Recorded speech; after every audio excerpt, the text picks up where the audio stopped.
여러분 안녕하십니까? 네, 지난 한 주간도 또 잘 지내셨을 줄 믿습니다.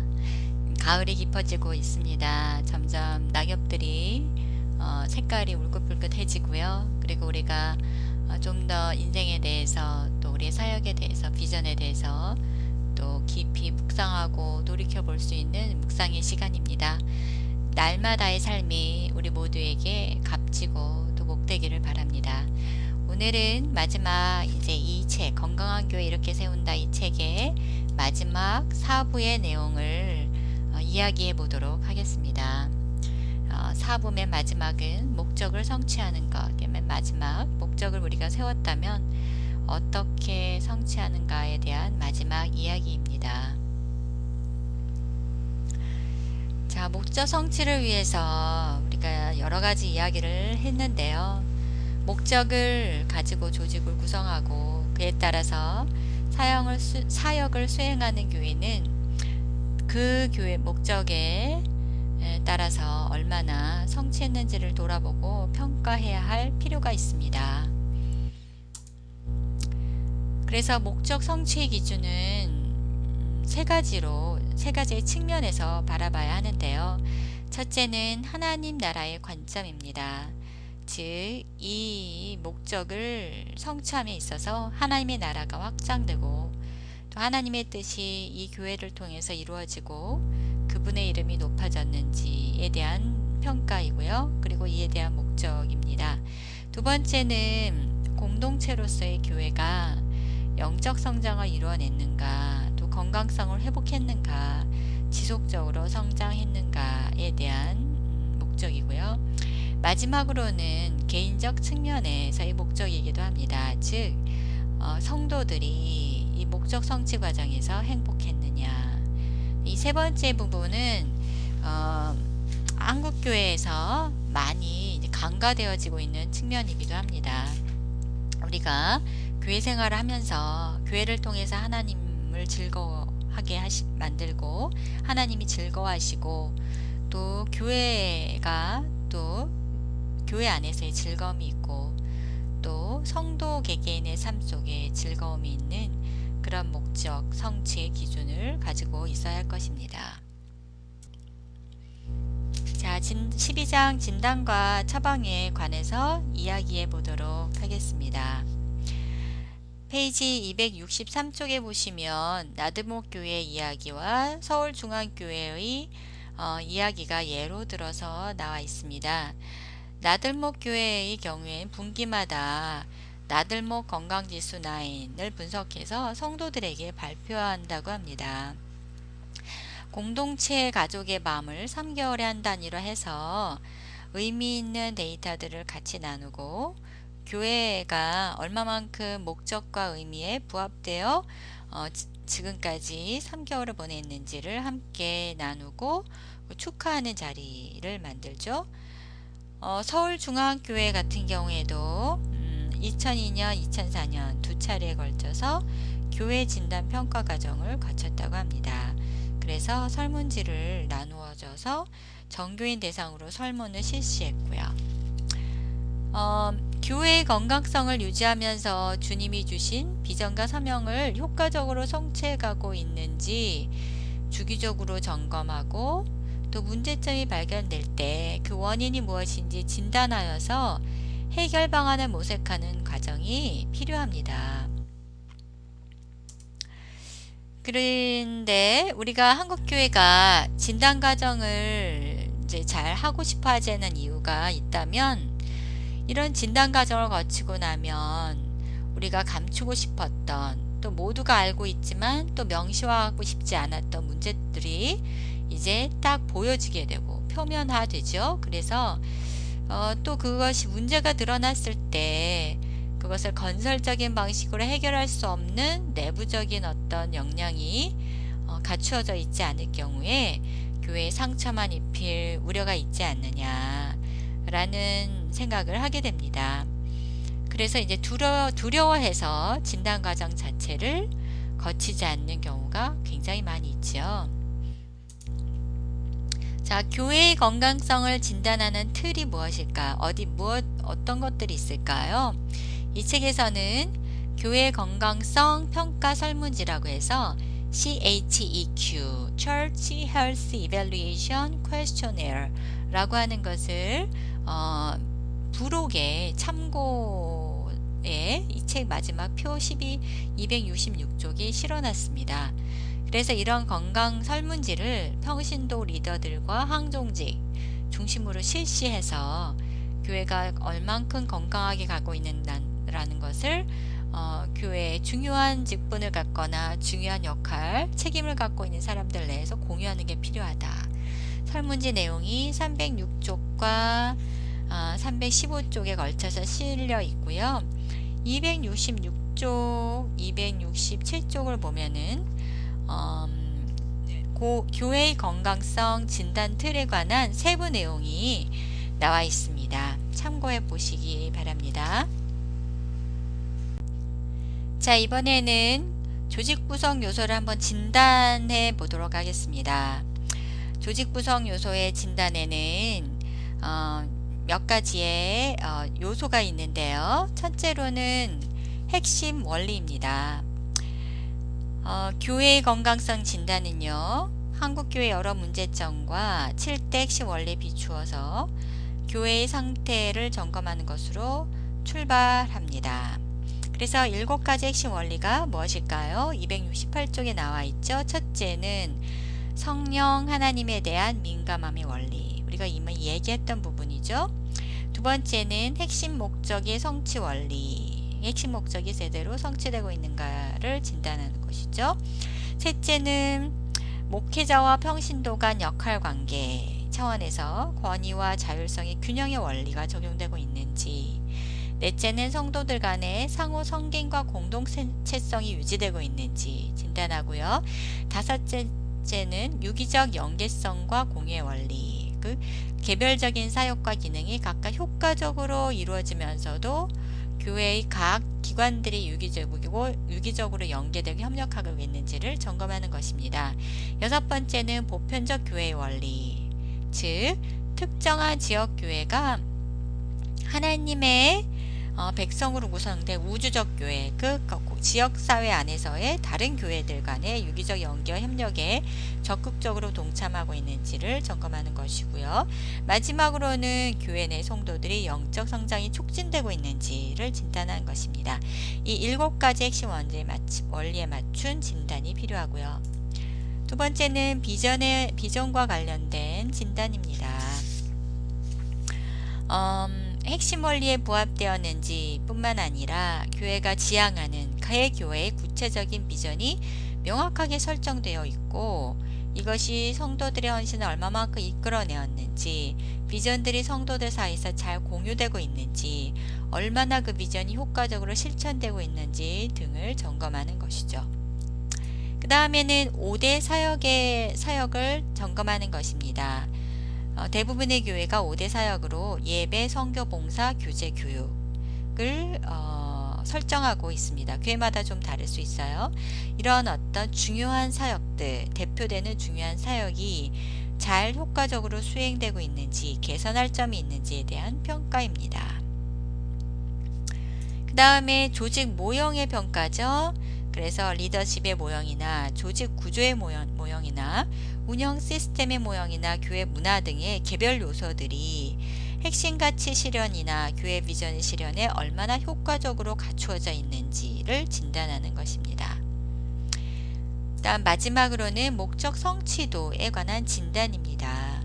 그래서 중간중간에 설정한 목표들 또한 중간에 설정한 중간 목표들이 어느 정도 달성하고 있는지, 그래서 이러한 중간중간 목표들이 하나님 나라 확장이라는 교회의 본질적인 목적 달성에 어느 정도 기여하고 있는지, 교회의 양적인 성장은, 질적인 성장은 어느 정도 이루어지고 있는지, 교회 구성원들을 영적으로 얼마나 성숙해가고 있으며 공동체에 대한 얼마만큼의 자부심을 갖고 있는지 등을 측정하는 것입니다.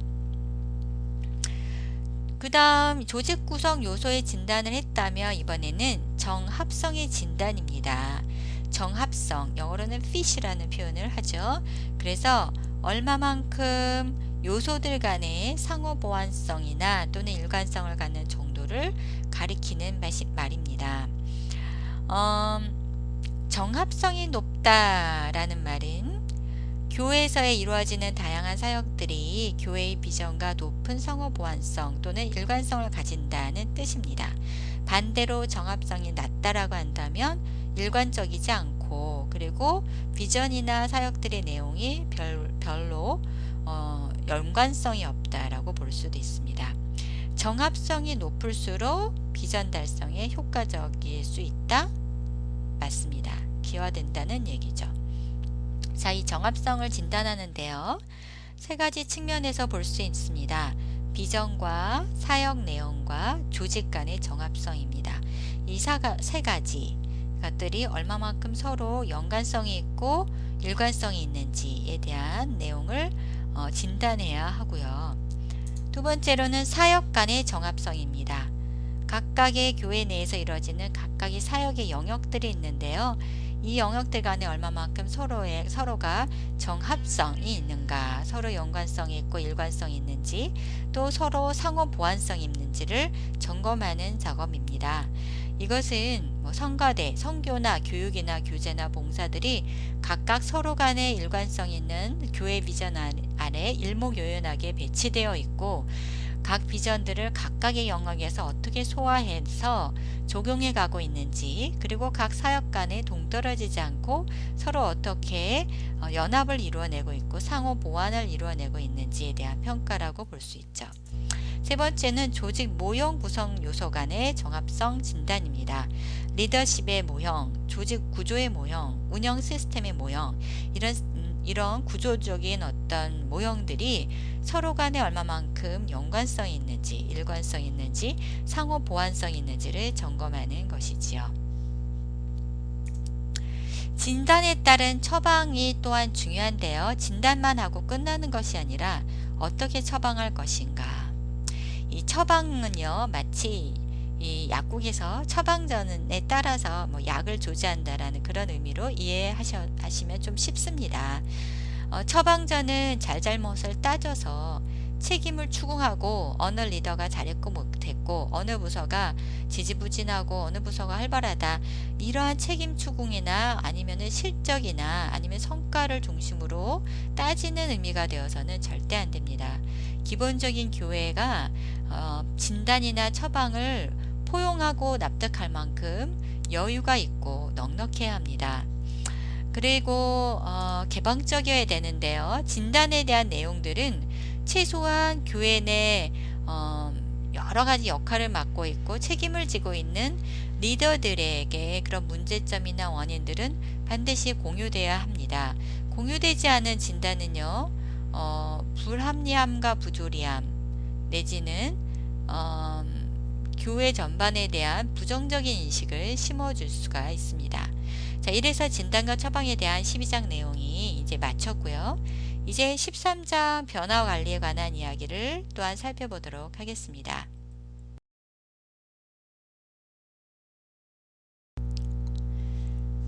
자, 이제 13장 변화 관리에 관해서 이야기해 보도록 하겠습니다. 목적을 성취하는 것은 사역을 건강하게 수행하고요, 조직을 효과적으로 관리할 때 얻게 되는 결과물입니다. 우리는 교회를 생각할 때 이런 어떤 조직적인 어떤 관리나 직무 수행을 위한 능력들을 소홀히 여기고 어찌 보면은 주먹구구식으로 교회를 운영하지 않았나, 이런 반성을 하게 되고요.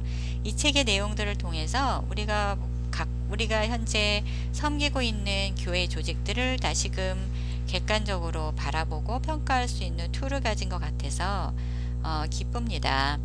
내용들이 모두가 다 우리가 섬기고 있는 교회에 적응할 수 없을지는 모르겠지만 최소한도로 교회도 조직이고 또 조직을 세우기 위한 어떤 기본적인 정보나 전략들을 가지고 있어야 된다는 것은 모두 다 동의하실 내용일 거라 생각합니다. 마지막으로 지금까지 한 내용들을 정합하는 차원에서 변화 관리에 대한 이야기를 해보도록 하겠습니다. 이렇게 우리가 여러 가지 것들을 이야기 나눴는데요. 1장부터 12장까지. 기존의 교회가 존재하는 상태에서 이런 평가를 수행하고 조직을 세우고 비전을 다시금 재수립하고 그래서 조직을 다시금 세우고 정비하고 뭐 평가를 하고 이러한 새로운 상태로 옮겨가는 변화의 과정을 어디에서부터 누가 어떻게 시작하고 어떻게 진행할 것인가 이런 질문을 아마 계속 처음부터 갖게 되실 것입니다. 변화 관리에서는 두 가지 측면이 있다고 합니다. 첫 번째는요, 책을 갖고 계신 분들은 그림 13-1 페이지 279쪽을 한번 봐주시고요. 특정한 교회 공동체가 현재의 상태에서 미래의 변화된 모습을 꿈꾸면서 대대적인 변화를 추구하게 될 때 변화의 과정에서 두 가지 측면을 유의할 필요가 있습니다. 제도적 측면의 변화 과정과 정서적 측면의 변화 과정입니다. 제도적 측면의 변화 과정은 이제 앞으로 변화돼야 될 것이고요. 정서적 측면의 변화는 이제 마음속에 교인들 한 명 한 명이 그런 변화를 이제 이루어내야 되는 거죠. 현재 상태는 에지이지라고 본다면 사역의 모형과 조직의 묘형이 있고요. 변화된 상태가 이제 앞으로 미래의 상황이라면 또한 거기에 맞춘 사역의 모형과 사역의 모형과 조직의 모형이 있습니다. 그런데 제도적 측면에서의 변화와 정서적 측면에서 변화가 그 과정에 있다는 거죠. 제도적 측면은 현재의 모형이나 사역의 모형이 미래의 어떠한 모습으로 바뀌는 것이 바람직한지를 논리적이고 체계적인 방식으로 구상하고 설계하는 것을 가리킵니다. 새로운 조직 구조, 새로운 운영 시스템, 새로운 사역의 내용, 새로운 구조 등에 대한 어떤 합리적인 블루프린트, 밑그림을 그리고 설계하는 것이지요. 그래서 이 내용은요, 어떤 전문가적인 아이디어와 그리고 조언을 따라서 세우기가 그렇게 어렵지 않습니다.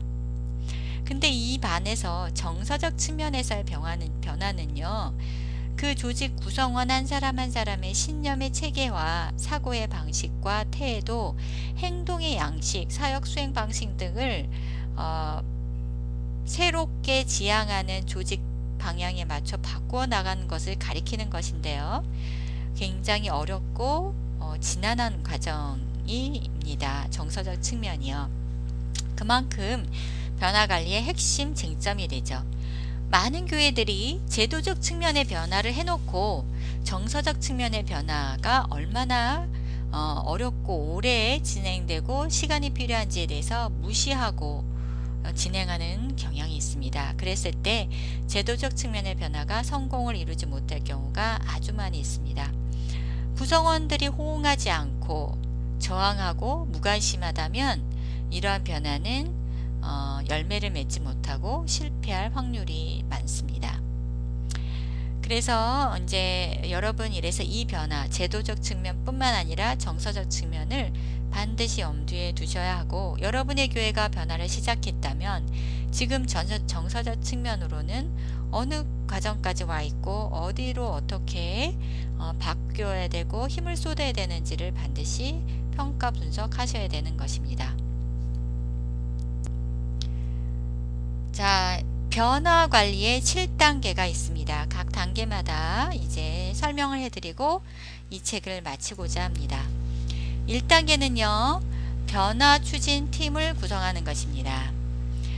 모든 교인을 대상으로 다 팀을 짤 필요는 없지만 최소한 변화돼야 된다고 하는 것과 교회의 많은 사역과 책임을 담당하는 사람들 중심축을 중심으로 변화 추진팀을 구성하는 것이죠.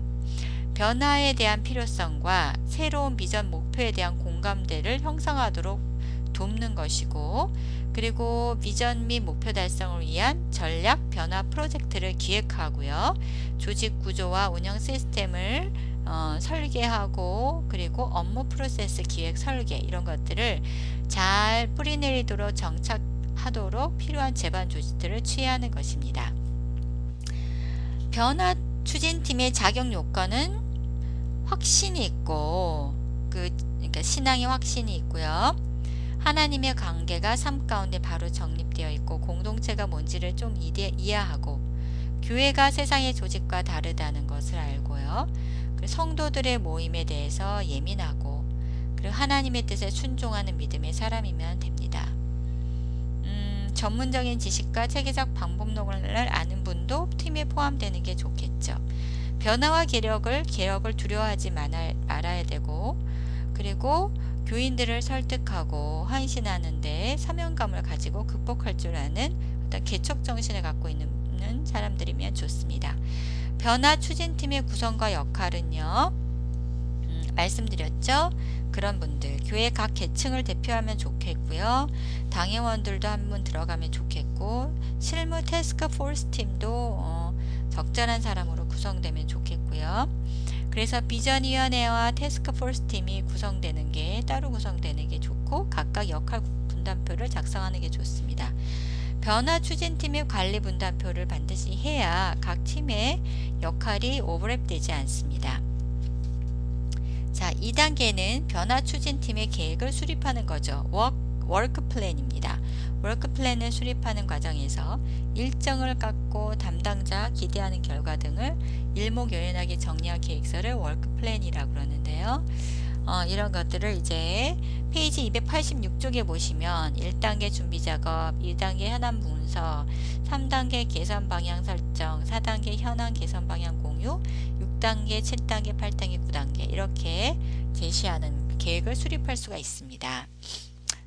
여기에는 일정 잡기가 또한 있는데요. 적어도 총 6개월 이상 소요되는 걸로 넉넉하게 잡아도 좋고 1개월에 한 번씩 정도는 집중적으로 논의할 수 있는 시간을 마련하는 것이 좋습니다. 이렇게 계획 수립을 하고요. 3단계 때는 변화의 필요성을 전체 성도들한테 공유하는 과정이 필요합니다.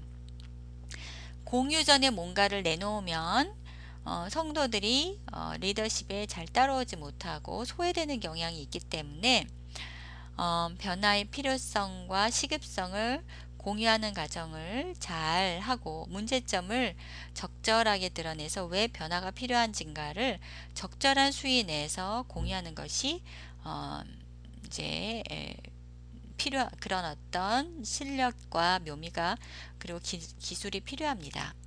4단계에서는 변화의 구체적인 내용을 설계하는 게 좋겠죠. 그래서 어떤 것들을 효과적으로 실현할 것인가 이런 과정에 많은 의견이 수렴돼야 됩니다. 각 개개인 성도들의 공유되고자 하는 내용, 변화되고자 하는 변화했으면 좋겠다는 내용을 가지고 토론을 위해서 워크숍이나 아니면은 뭐 수련회 이런 것들을 가진 것도 좋습니다. 5단계에서는요. 변화 추진 내용에 대한 지지를 확보해야 합니다. 그래서 각 부서원들, 각 조직에서 이런 변화 추진 내용에 대해서 자기 부서의 역할 가운데서 이제 지지할 필요가 있고요. 그 다음에 변화 추진 내용을 실행하고요. 어떻게 모형을 설계하고 조직 모형이나 사역 모형을 설계하고 지지가 확보되면 실행하는 단계에 들어가는 거죠. 마지막으로는 지속적인 평가 및 개선을 갖습니다. 일회성 행사로 끝나는 것이 아니고 장단기적으로 계속적으로 평가해야 하는 것이죠. 그래서 7단계 이런 단계를 거쳐서 변화팀을 가는 게 좋고요. 변화의 과정을 시도하고 실제로 집행해 나가는 것을 이 책은 제안하면서 마치고 있습니다.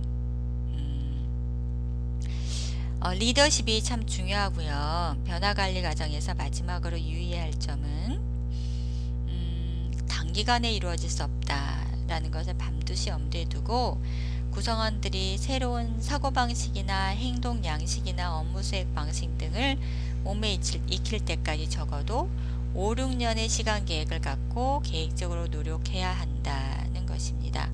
또 한 가지 유의해야 할 점은 새로운 제도나 시스템이 어느 정도 효과를 내기 시작할 때 집중도가 느슨해지게 되고 투입된 에너지와 자원을 철수하는 현상이 생길 수 있는데요. 이럴 땐 또한 과거의 어떤 편했던 그런 관성이 잡아당김으로써 옛것으로 돌아가자고 하는 그런 관성이 생길 수도 있습니다. 그래서 과거로 돌아가려고 하는 회귀적 경험이 생길 수 있는데요. 이럴 때일수록 일관적이고 지속적으로 긍정적으로 계속 효과를 각인하면서 앞으로 한 발 한 발 변화를 향해 더 나아가야 된다는 거죠. 이 모든 과정에 은혜와 기도가 언제나 식지 말아야 되고, 그리고 매 순간순간마다 판단을 할 때 이 모든 저항이나 개혁의 의지를 풀어가는 방식은 교회의 성령 하나님의 인도하심에 세밀하게 따르며 순종하고 복종하는 과정 가운데 필요하다. 즉 그 어느 때보다 넘치는 은혜가 필요하다는 것을 인정하고 은혜를 구하는 과정입니다. 부족한 점을 내어놓고 하나님 앞에 점검하는 시간을 갖고 교회 모든 성도가 교회 문제들에 대해서 가슴 아파하고 내지는 그 희망을 가지고 접근해야 되고, 비판이 아니라 하나님의 나라를 앞두고 교회가 왜 애통하면서 자신의 변신을 추구해야 되는지를 뿌리 깊게 겸손한 마음으로 받아들이는 것입니다. 자, 이런 마음을 처음부터 끝까지 유지할 때 진정한 개혁과 변화가 생길 수 있다는 것입니다. 여러분, 이래서 우리가 이 수업의 절반을 마쳤고요. 제가 공지사항에서 올려둔 것처럼 이번 주 주일까지 말까지 여러분 지난 7주 동안의 모든 과제물들 매주마다 내신 그 요약 과제와 그리고 복습 과제들, 그리고 또 빼먹은 것이 있다면 실습 보고서들, 이런 것들을 다 꼼꼼하게 챙기셔서 올려주시기 바랍니다. 제가 여러분 7주 동안에 한 것들을 점수를 매겨서요 파플리에 이제 올릴 겁니다. 그래서 파필리에 여러분 올리신 성적들을 확인하셔서요, 유학과제 점수, 또 복습평가 과제 점수, 각 점수들을 확인하셔서 문의가 있으신 분은 저한테 이메일로 또는 게시판에 글로 올려주시면 제가 답을 해드리고, 정정할 것이 있다면 정정해 드리겠습니다. 아직까지 숙제를 하나도 제출하지 않으신 분이 계십니다. 제가 일일이 한 분 한 분 다른 수업은 그렇게 해서 재촉을 하기도 하고 그러지만, 이번 수업은 워낙 과제도 많고 그렇기 때문에 여러분이 셀프 가이드로 끝까지 마치셔야 합니다. 저는 마지막에 말씀드렸듯이 어느 정도 점수가 되지 않은 분들한테는 실습을 하셨다 할지라도 이 수업을 수강할 수 없게 할 겁니다. 여러분 이제 강의 계획서를 꼼꼼히 보시고 점수 어느 정도 이상의 점수를 받기 위해서 최소한의 노력을 해주시기를 바랍니다. 모두 각자 여러분 너무 잘해주셔서 감사하고요. 또 하반기 또 다음 주부터 새롭게 시작하는 마음으로 다시 만나 뵙기를 바랍니다. 감사합니다, 여러분.